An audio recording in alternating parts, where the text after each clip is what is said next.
ನಮಸ್ತೆ. ಈ ವಿಡಿಯೋದಲ್ಲಿ ಇವತ್ತು ನಾನು ಪಿ.ಬಿ. ಶೆಲ್ಲಿ ಅವರು ಬರೆದಿರುವಂತಹ ಓಸಿಮ್ಯಾಂಡಿಯಸ್ ಪೋಯಮ್ ಸಮ್ಮರಿನ ಎಕ್ಸ್ಪ್ಲೇನ್ ಮಾಡ್ತೀನಿ. ಎಕ್ಸ್ಪ್ಲೇನ್ ಮಾಡೋದಕ್ಕೂ ಮುಂಚೆ ಮೊದಲು ನಾವು ಈ ಓಸಿಮ್ಯಾಂಡಿಯಸ್ ಅಂದರೆ ಯಾರು ಅಂತ ತಿಳ್ಕೊಳ್ಳೋಣ. ಓಸಿಮ್ಯಾಂಡಿಯಸ್ ಅವರು ಒಬ್ಬ ಈಜಿಪ್ಟಿನ ರಾಜ. ಅವ್ರ ಹೆಸರು ಬಂದು ರಾಮ್ಸೆಸ್ II ಅಂತ. ಅಲ್ಲಿನ ಜನ ಅವರನ್ನು ಓಸಿಮ್ಯಾಂಡಿಯಸ್ ಅಂತ ಕರೀತಾ ಇರ್ತಾರೆ. ಅವರು 13th ಸೆಂಚುರಿಯಲ್ಲಿ ರಾಜ ಆಗಿ ಆಳ್ವಿಕೆ ನಡೆಸ್ತಾ ಇರ್ತಾರೆ. ಮತ್ತು ಅವರು ಮರಣವನ್ನು ಹೊಂದಿದಾಗ ಅವರ ವಯಸ್ಸು ಸುಮಾರು 96 ಇಯರ್ಸ್ ಆಗಿದೆ. ಓಸಿಮ್ಯಾಂಡಿಯಸ್ ಅವ್ರು ಬದುಕಿರುವಾಗಲೇ ಅವ್ರ ಸ್ಟ್ಯಾಟ್ಯೂನ ಅವರೇ ಬಿಲ್ಡ್ ಮಾಡಿಸ್ಕೊಂಡಿರ್ತಾರೆ. ಸೊ ಅದು ಅರೌಂಡ್ 57 ಫೀಟ್ ಅಷ್ಟು ಎತ್ತರ ಇರುತ್ತೆ. ಅದ್ರ ಮೇಲೆ ಅವರು I am Ozymandias king of kings ಅಂತ ಬರ್ಸಿರ್ತಾರೆ. ಓಸಿಮ್ಯಾಂಡಿಯಸ್ ಅವರು ಒಬ್ಬ ಕ್ರೂರ ರಾಜ ಆಗಿರ್ತಾರೆ. ಅವರು ಜನರನ್ನು ತುಂಬ ಕ್ರೂರವಾಗಿ ಆಳ್ವಿಕೆ ಮಾಡ್ತಾ ಇರ್ತಾರೆ. ಮತ್ತು ಅವರಿಗೆ ನಾನೇ ಎಲ್ಲ, ನನ್ನಿಂದನೇ ಎಲ್ಲ ಅನ್ನೋ ಒಂದು ಅಹಂಕಾರ ಇರುತ್ತೆ. ಅವರು ಬೇರೆಯವರಿಗೆ ಚಾಲೆಂಜ್ ಮಾಡ್ತಾ ಇರ್ತಾರೆ. ನನ್ನ ಹಾಗೆ ಕೆಲಸ ಮಾಡೋರು ಯಾರೂ ಇಲ್ಲ, ನಾನೇ ಉತ್ತಮ ಅನ್ನೋದನ್ನು ಅವರು ಬರೆದಿರುವಂತಹ ಈ ಲೈನ್ಸಲ್ಲಿ ನಾವು ತಿಳ್ಕೊಳ್ಬೋದು. ಓಸಿಮ್ಯಾಂಡಿಯಸ್ ಪೋಯಮಲ್ಲಿ ಮುಖ್ಯವಾಗಿ 4 ಕ್ಯಾರೆಕ್ಟರ್ಸ್ ಬರುತ್ತೆ. ಒಂದು ಪೋಯೆಟ್, ಇನ್ನೊಂದು ಟ್ರಾವೆಲರ್, ಇನ್ನೊಂದು ಓಸಿಮ್ಯಾಂಡಿಯಸ್, ಮತ್ತೊಂದು ಶಿಲ್ಪಿ. I met a traveller from an antique land.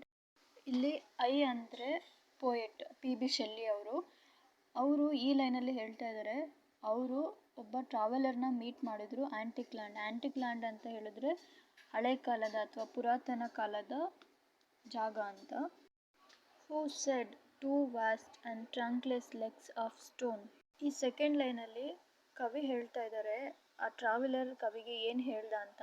ಅವನು ಹೇಳ್ತಿದ್ದಾನೆ, ಅವನು 2 ವಿಶಾಲವಾದ ಟ್ರಂಕ್ಲೆಸ್ ಅಂದರೆ ದೇಹನೇ ಇಲ್ಲದೆ ಇರೋ, ಬರೀ ಕಾಲ್ಗಳು ಮಾತ್ರ ಇರೋವಂಥ ಒಂದು ಸ್ಟೋನನ್ನು ನೋಡಿದೆ. And in the desert near them on the sand. Traveller ಪೋಯೆಟ್ಗೆ ಆ ಡೆಸರ್ಟಲ್ಲಿ ಸ್ಯಾಂಡಲ್ಲಿ ಮುಖಭಾಗ ಹೇಗೆ ಬಿದ್ದಿದೆ ಅನ್ನೋದನ್ನು ಈ ಲೈನಲ್ಲಿ explain. Half sunk a shattered visage lies whose frown. ಆ ಮುಖ ಹೇಗಿದೆ ಅಂದರೆ ಮುಖ ಮರಳಲ್ಲಿ ಅರ್ಧ ಮುಚ್ಚಿ ಹೋಗಿದೆ ಮತ್ತು ಅದು ಚೂರು ಆಗಿದೆ. ಇಲ್ಲಿ ಫ್ರೌನ್ ಅಂದರೆ ಅವನು ತುಂಬ ಕ್ರೂರಿಯಾಗಿದ್ದ. ಅವನು ಮುಖನ ಯಾವಾಗಲೂ ಸಿಟ್ಟಲ್ಲಿ ಇಟ್ಕೊಂಡಿರ್ತಿದ್ದ, ಒಂಥರ ಗಂಟು ಹಾಕ್ಕೊಂಡು. ಅದನ್ನು ಫ್ರೌನ್ ಅಂದರೆ ಮುಖ ಗಂಟು ಹಾಕ್ಕೊಂಡಿರೋದು ಅಥವಾ ಯಾವಾಗಲೂ ಸಿಟ್ಟಲ್ಲಿರೋದು ಅಂತ ಅರ್ಥ ಕೊಡು. And wrinkled lip and sneer of cold command. ಇಲ್ಲಿ ರಿಂಕಲ್ಡ್ ಲಿಪ್ಸ್ ಅಂದರೆ ಅದು ವಯಸ್ಸಿಗಾಗಿರೋಂಥ ರಿಂಕಲ್ ಆಗಿರೋ ಲಿಪ್ಸ್ ಅಲ್ಲ. ಅವನು ಯಾವಾಗಲೂ ಸಿಟ್ಟು ಮಾಡ್ಕೊಂಡಿರ್ತಿದ್ರಿಂದ ಆ ಲಿಪ್ಸು ಹಾಗೆ ರಿಂಕಲ್ಡ್ ಆಗಿದೆ. ಮತ್ತು ಅವನು ಒಂದು ರೀತಿಯ ದ್ವೇಷನ ತುಂಬಿಕೊಂಡಿದ್ದ ಮನಸ್ಸಲ್ಲಿ.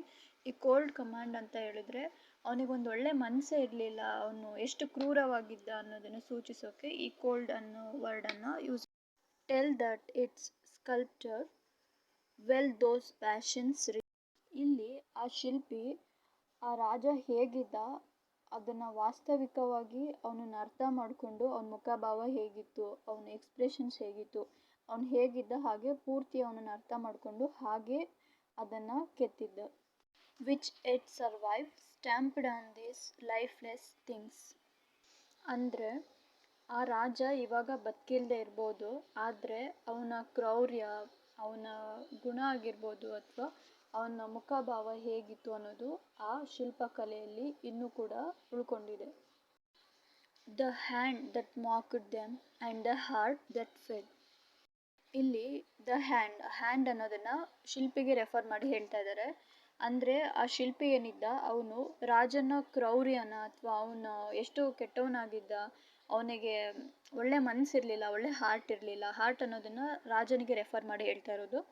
ಸೊ ಅವನಿಗೆ ಒಳ್ಳೆ ಮನಸ್ಸಿರಲಿಲ್ಲ ಅನ್ನೋದನ್ನು ಮಾಕ್ಡ್ ಅಂದರೆ ಅದನ್ನು ಅಪಹಾಸ್ಯ ಮಾಡಿಕೊಂಡು ಅವನ ಕೆಟ್ಟತನನ ತೋರಿಸೋದನ್ನು ಅವನ ಶಿಲ್ಪಕಲೆಯಲ್ಲಿ ಅವನು ತೋರಿಸಿದ್ದ ಅನ್ನೋದನ್ನು ಎಕ್ಸ್ಪ್ಲೇನ್ ಮಾಡಿ. And on the pedestal these words appeared.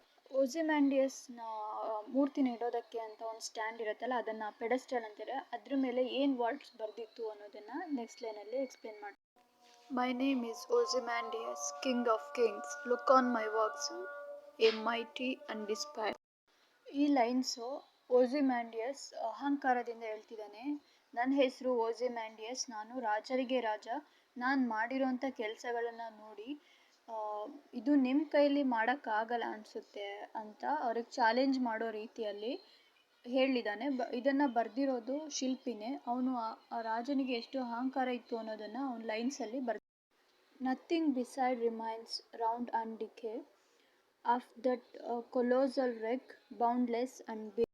ಈ ಲೈನ್ಸಲ್ಲಿ ಈಗ ಏನು ಕೂಡ ಉಳಿದಿಲ್ಲ, ಎಲ್ಲ ನಾಶ ಆಗಿದೆ. ಈಗ ರಾಜ ಓಸಿಮ್ಯಾಂಡಿಯಸ್ ಕೂಡ ಬದುಕಿಲ್ಲ, ಅವನು ಕಟ್ಟಿಸಿದಂತಹ ಮೂರ್ತಿ ಕೂಡ ನಾಶ ಆಗೋಗಿದೆ, ಚೂರು ಚೂರಾಗೋಗಿದೆ, ಏನೂ ಉಳಿದಿಲ್ಲ, ಕೊನೆಗೆ ಎಲ್ಲ ನಾಶವಾಗಿದೆ ಅನ್ನೋ ಅರ್ಥನ ಈ ಲೈನ್ಸಲ್ಲಿ ನಾವು the loan and level sands stretch far away.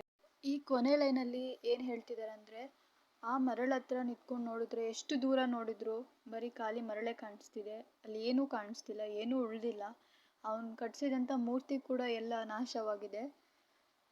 ಓಸಿಮ್ಯಾಂಡಿಯಸ್ ತುಂಬ ಅಹಂಕಾರದಿಂದ ಲೈನ್ಸನ್ನು ಬರೆಸಿರ್ತಾನೆ ಆ ಸ್ಟ್ಯಾಂಡ್ ಮೇಲೆ. ನಾನು ರಾಜರಿಗೆ ರಾಜ, ನಾನು ಮಾಡಿರೋಂಥ ಕೆಲಸಗಳನ್ನು ಯಾರ ಕೈಲೂ ಮಾಡೋಕ್ಕಾಗಲ್ಲ, ನಾನು ಮಾಡಿರೋ ಸಾಧನೆನ ಯಾರಿಗೂ ಮೀರ್ಸೋಕ್ಕಾಗಲ್ಲ ಅಂತ ಚಾಲೆಂಜ್ ಮಾಡಿರ್ತಾನೆ ಬೇರೆ ರಾಜರಿಗೆ.